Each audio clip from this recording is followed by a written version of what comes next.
আসসালামু আলাইকুম, ওয়েলকাম। তো আজকে হচ্ছে মূলত আমি নতুন একটা হেলমেট নিয়েছি আর কি। তো এই হেলমেটটা আনবক্সিং করব Congratulations. যে mthelmets.com। তো এটা হচ্ছে এমটির আরেকটা মডেল। এর আগে এমটির যে মডেলটা আমি ইউজ করতাম এটা ছিল টার্গো। তো টার্গো ওরিয়ন ছিল এটা।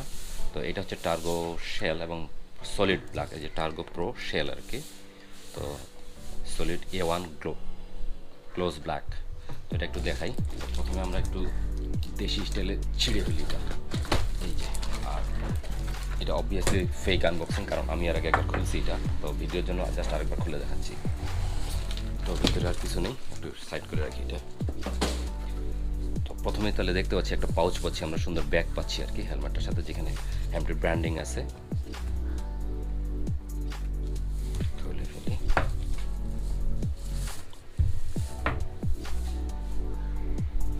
Wow, so this is the first look. এখানে একটা ভাইজার আছে। আচ্ছা, ভাইজারের ব্যাপারে আমি পরে বলতেছি। আগের যে মডেলটা ছিল আমার, এটাতে কিন্তু স্পয়লার ছিল না আমার, এটা আমি দেখাচ্ছি পরে। বাট এই মডেলটাতে স্পয়লার দেওয়া আছে, অর্থাৎ এই যে স্পয়লার দেওয়ার জন্য এই লকগুলো দেওয়া আছে, সেটা স্পয়লার লাগাই আমি পরে দেখাবো আবার। সো তো এটা হচ্ছে তাহলে আমরা একটু দেখি পিছনে, এই যে empty targa shell. So this shell, targa shell. আর এখন বাংলাদেশে যে হেলমেটগুলো আসে, সার্টিফাইড হেলমেটগুলো, আর এটা হচ্ছে ইসি 22.05 ডট সার্টিফাইড, অর্থাৎ দুইটা সার্টিফিকেশন আছে এটার মধ্যে। বাংলাদেশে আসা পরে এগুলো বিএসটিআই এর অনুমোদন নিতে হয়। তো এইটা বিএসটিআই সার্টিফাইড সহ আর কি, যেখানে লোগো দেখা যাচ্ছে। সো এটা হচ্ছে একদম সলিড ব্ল্যাক এবং গ্লোসি ব্ল্যাক আর কি, নট ম্যাট। তো প্রথমেই একটু বলে নিই, এইখানে যেই ভাইজারটা আমরা দেখতে পাচ্ছি, একটু দেখাই আমি। তো দিস ভাইজার, এটাকে বলা হয় রেভো। তো যেটা বলতেছিলাম, এটা হচ্ছে রেভো ভাইজার বলে এটাকে। তো এটা আসলে স্টক ভাইজার না। তো এটার সাথে আসলে স্টক যেটা আসে, এটা হচ্ছে ট্রান্সপারেন্ট আর ব্ল্যাক। সো আমি একটু দেখাই, এই যে এটা হচ্ছে, সো দিস ওয়ান আর কি, এটা হচ্ছে ব্ল্যাক একদম। স্টিকারটা তুলে দেখাই, এই যে এই ভাইজারটা মূলত আসে আর কি। আর এটা একটা, আর এটা হচ্ছে ব্ল্যাক আর ট্রান্সপারেন্ট আসে, এই দুটো আসে। আর আপনি এটা যদি নিতে চান, এটা আলাদাভাবে আপনাকে নিতে হবে। তাহলে ইনলেট আছে হচ্ছে, এই যে এখানে একটা ইনলেট আছে আর এখানে একটা আছে। তাহলে এয়ার ট্যাগের জন্য দুইটা ইনলেট আছে, আর আউটলেট দুইটা আছে, এই যে এখানে একটা, এখানে একটা। আমি যেহেতু এই টার্গোর আরেকটা মডেল 3 বছর ধরে ইউজ করতেছি, তো এটার ব্যাপারে আমি কিছু কথা বলতে চাই। এই মডেলটা আগে ইউজ করছি আর কি, এটা প্রায় আমি 3 বছর ধরে ইউজ করতেছি। এই ভাইজারটা আমরা আলাদা করে নেওয়া পরে, অর্থাৎ এটা হচ্ছে মার্কারি ভাইজার। সো এটা ছিল হচ্ছে টার্গো শেল ওরিয়ন, এখানে লেখা আছে ওরিয়ন। সো এই হেলমেটের ব্যাপারে আমার অভিজ্ঞতা আছে, সো এটা এই জন্য বলবো আমি কিছু। তো ফার্স্ট কথা যেটা বলতে চাই, এটা হচ্ছে এটার প্যাডিং করে দেখেন। Oh so this the spoiler, I think স্পয়লারটা লাগানোর পরে আমি দেখাবো। এই যে এটা হচ্ছে স্পয়লার। আগে একটু প্যাডিংয়ের ব্যাপারে বলিনি। প্যাডিং যথেষ্ট ভালো আমার কাছে মনে হয়েছে, অর্থাৎ এর আগে আমি যেহেতু ইউজ করেছি। আরেকটা মজার বিষয় হচ্ছে এই পাশটাতে, এই যে এই পাশটাতে এবং দুই পাশে আর কি রেক্সিনের মতো জিনিস দেয়া থাকে আর কি। তো এটার উপকারিতা হচ্ছে, যদি বৃষ্টির মধ্যে আপনি রাইড করেন, তো দেখা যায় এই বৃষ্টি যদি কিছুটা এইগুলোতে আসে, তো আপনার কোনো সমস্যা হয় না আর কি। যদি এখানে সরাসরি কাপড় দেওয়া থাকতো, তাহলে ভিজে যেত। সো এটা একটা ভালো দিক। এর আগের যে মডেলটা দেখলাম, ওইখানে কিন্তু ডাবল ডি রিং ইউজ করা হয়েছিল, এই যে এটাকে বলা হয় ডাবল ডি রিং। এটাও বেশ, অর্থাৎ স্মার্ট একটা ওয়ে আর কি লক করার হেলমেট। আর বাট পরের মডেলটাতে, এখন নতুন যেটা আমি নিলাম, এটার মধ্যে কিন্তু আবার মাইক্রোমেট্রিক বাকল ইউজ করা হয়েছে, এই যেটা, এটা অর্থাৎ যেটার এইভাবে লক করতে হয়, লক হয়ে গেল। আপনি যখন আনলক করতে যাবেন, তখন এটা চাপ দিলে আনলক হয়ে গেল। সো এই হচ্ছে হেলমেটের লুক। আমি একটু ওই ভাইজারগুলো, অর্থাৎ ব্ল্যাক ভাইজারটা লাগাই দেখাবো, কি সাথে স্পয়লারটা লাগাই দেখাবো। আর আরেকটা ব্যাপার বলি, তো এইগুলি ছিল ভালো দিক আর কি হেলমেটটার। কোয়ালিটি বেশ ভালো। এমটি স্প্যানিশ একটা ব্র্যান্ড, খুব রিনাউন্ড একটা ব্র্যান্ড।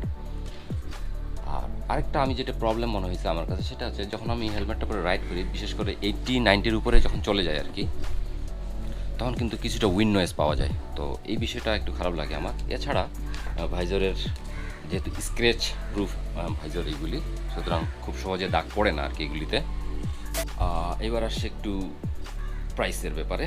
তো এটার বর্তমান এমআরপি হচ্ছে, অর্থাৎ বাংলাদেশে এটা রেট হচ্ছে, আমি যদি ব্ল্যাক ভাইজারটা দিয়ে নিই, আমি একটু ব্ল্যাক ভাইজারটা লাগাই দেখাই। আচ্ছা, আরেকটা জিনিস আমার একটু কঠিন মনে হয়, সেটা হচ্ছে এই যে ভাইজারটা ওপেন করা এবং অ্যাটাচ করা আর কি, আরেকটু সহজ করতে পারতো। এটা হচ্ছে এইভাবে প্রেস করতে হয়, প্রেস করে এই যে দিয়ে এই যে আনলক হয়ে গেল। আবার এই সেম একইভাবে এই পাশে এইভাবে প্রেস করে ধরে কিছুটা এই এটা আনলক হয়ে গেল। সো আমি একটু ব্ল্যাক ভাইজারটা ইনস্টল করব। একইভাবে আপনাকে এই যে এই জায়গাটাতে এই চাপ দিয়ে ধরতে হবে, এই যে চলে আসলো, চলে আসার পরে এই যেখানে একটা লক আছে জাস্ট লক অনুযায়ী দিয়ে দিলে এই হয়ে গেল। আর এই পাশটাতে সেম একইভাবে। তো এই ব্ল্যাক ভাইজার লাগানোর পরে এই দিস ইজ দ্য লুক, দেখতে বেশ ভালো লাগতেছে। Actually was looking something like this, এরকমই কিছু একটা খুঁজতেছিলাম। তো ওই উইন্ড আর এই লোকগুলো আরেকটু সহজ করতে পারতো আর কি। এছাড়া হেলমেটটার আমার কাছে পজিটিভ হয়েছে, একই মডেল আরেকটা হেলমেট নিলাম আর কি। তো এখন আসি একটু, আচ্ছা স্পয়লারটা লাগাইনি আগে। স্পয়লার লাগানোর জন্য যেটা করতে হবে, অর্থাৎ এখানে স্পয়লারে এই যে এখানে 4টা লক আছে, এই 4টা লকের মধ্যে এই যে খুলে নিতে হবে, একটু খুলে নিয়ে জাস্ট খুবই ইজি ইনস্টলেশন সিস্টেম। এই যে দিয়ে নেক্সট পরেরটা একইভাবে, ইয়েস এই যে স্পয়লার লাগানোর পরে look, so it looks nice. আগের মডেলটাতে আমার স্পয়লার ছিল না, এটাতে স্পয়লার দেওয়া হয়েছে, এটা দেখতে অনেক সুন্দর লাগে এবং একই সাথে কিছুটা অ্যারোডাইনামিক শেপ দেয় আর কি। সো এই ছিল হেলমেট। তাহলে সাথে একটা ওয়ারেন্টি কার্ড আছে এবং তাদের ইন্স্যুরেন্স পলিসি আছে কিছু।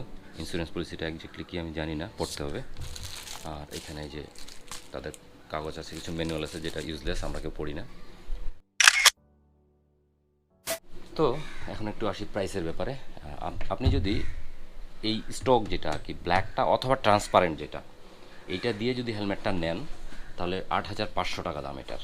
আর যদি আপনি এই রেভোটা নেন এই যে, তাহলে আপনার প্রাইস পড়বে আরও 1,000 টাকা বেশি, অর্থাৎ 9,500 টাকা আর কি। অর্থাৎ আপনি যদি স্টক সহ নেন ব্ল্যাক অথবা ট্রান্সপারেন্ট তাহলে 8,500, আর যদি এটা স্টক বাদ দিয়ে যদি আপনি এইটা নেন তাহলে 1,000 টাকা বেশি নিতে হবে। তার মানে এইটার আসলে আলাদা করে দাম হচ্ছে 2,500 টাকা, আর স্টকগুলোর আলাদা করে দাম হচ্ছে 1,500 টাকা। Thanks for watching.